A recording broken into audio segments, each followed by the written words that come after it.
Welcome to another beautiful day in my garage. We have a project that was given to me. I had a friend that tried to do a gear swap. It's 2013 Mustang GT rear end, and for the life of him he can't get a good pattern on it, and I don't blame him. These things can be a little tricky, especially if you do have to change your pinion shim up. Most of the time you're good with the factory shim, but the pattern just wasn't coming out for him good enough to where he felt comfortable putting it back in the car. And I have done a few, I'd say more than a few dozen 8/8s. Some of them most of them have been in cars making over 1,000 horsepower. You know, that one, the one in that car has been together for a long time with used gears, and so we're gonna get this thing cracking for him and get it all blown back apart, verify. He said something about maybe having to run out in the ring gear. So we're gonna check that in probably 5 or 6 different places to see if the backlash has changed. If we have to, we'll take the ring gear off, we'll measure the backlash or the run out on the actual case itself. I've had one instance, it's the only time that I had gears brought back to me, that there was 12 thousandths run out just on the differential itself, which is weird because that means it's been messed up for the entire life of the car. This one did have a ring gear tooth broken off on it. He said doing a burnout at somebody's wedding, and it wheel hopped, or no, it didn't. He said it didn't wheel hop, or he didn't know that it did. Twisted the 2-piece drive shaft and then snapped one of the teeth. So we're gonna make this thing hopefully pretty bulletproof for him, and that'll be the next episode. Well, happy to report my buddy is still good at mechanical things. It was not his fault. I've seen this, like I said, once before. I think I called it because he wasn't able to get it set up. I put all the stock shims back in, and I found anywhere from backlash to 0.003 to 0.012. So we have a runout issue, and I think that when it chipped the tooth, it bent the carrier, which or it always had this problem, and that's why it chipped the tooth, because it was the largest of the backlash. So more backlash is going to have less tooth contact, and that's going to cause the weakest part of the gear. So check this out.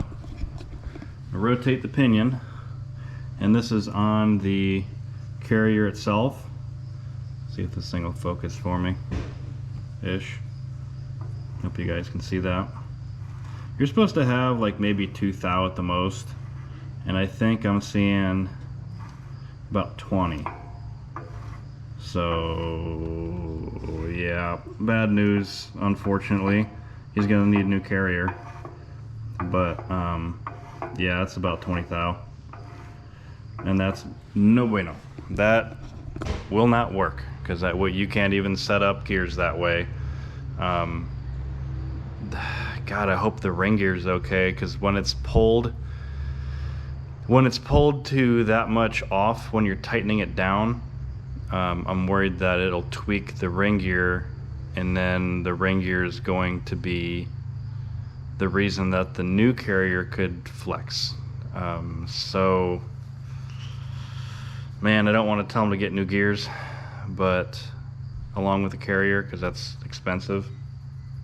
But we can roll the dice on this one, and if he needs a new gear set, then we'll get a new gear set.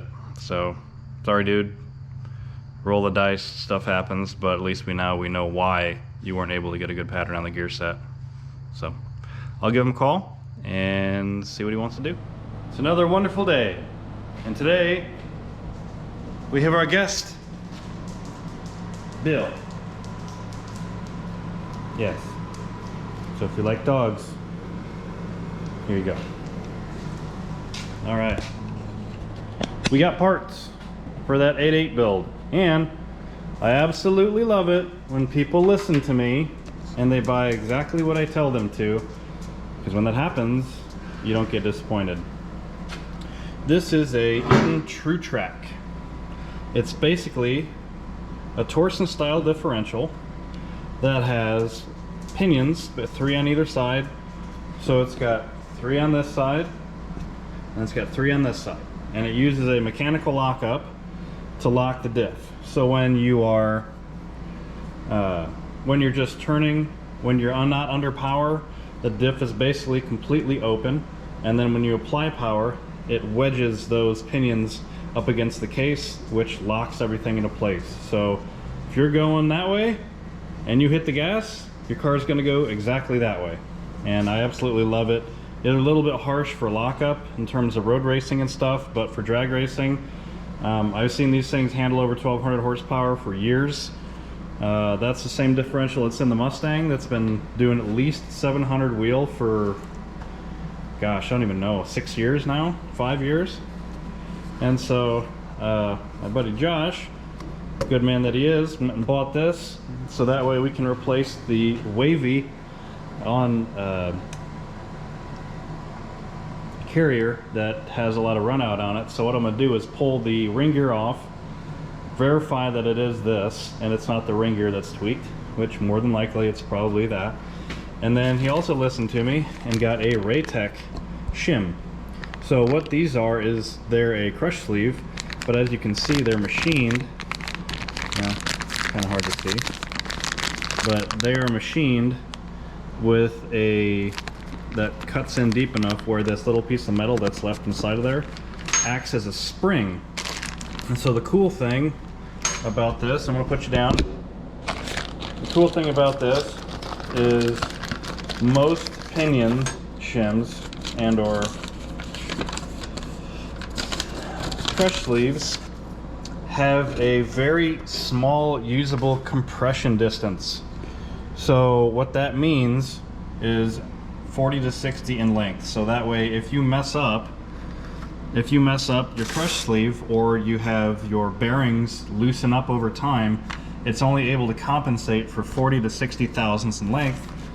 This one uses 0.095, so 95 thousandths or 95 hundredths in length. So you basically, your usable compression distance is almost double, and in some cases double. And so that's really useful when you have high horsepower applications where you're going to have a lot of case and bearing flex. And sorry, something hit my window. Bearing flex, deflection, all of that. So that way when it's done kind of flexing that shim, it's going to come back and still provide enough preload to make sure that you're not going to be walking your pinion up and down as you apply power to it. And also the best thing about this that I love is 130 to 150 foot-pounds of torque in order to crush that sleeve down where it's usable. Most crush sleeves are 300 to 400 foot-pounds of torque. That's where you, when you're using the pinion nut, that's when you strip out your pinion, mess up your nut. You know, usually you'll try to be holding it and then it'll just slip out and it'll hurt you. So I highly recommend these Raytechs. I believe they're 12 to 15 bucks. They're very cheap. I usually keep a few on hand just in case I'm doing rebuilds, so that way I can sell them to people for basically a cost, but it makes my life a lot easier. So let's rip into this thing. Let's get it going. Let's get it back to them. Here we go.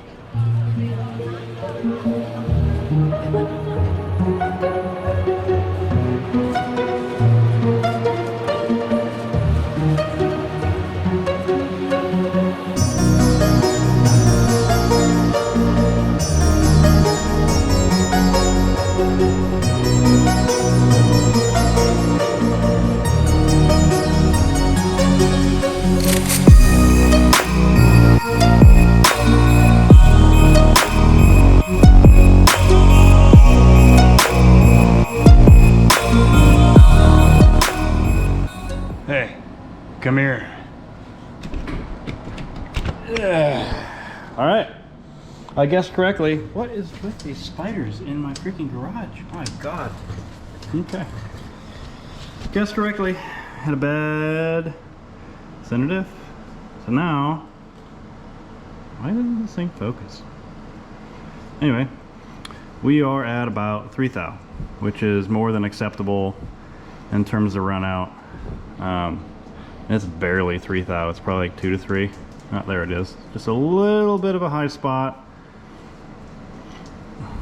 And that's it. So we're at 2 to 3 thou. Nailed it!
Well, that was not fun.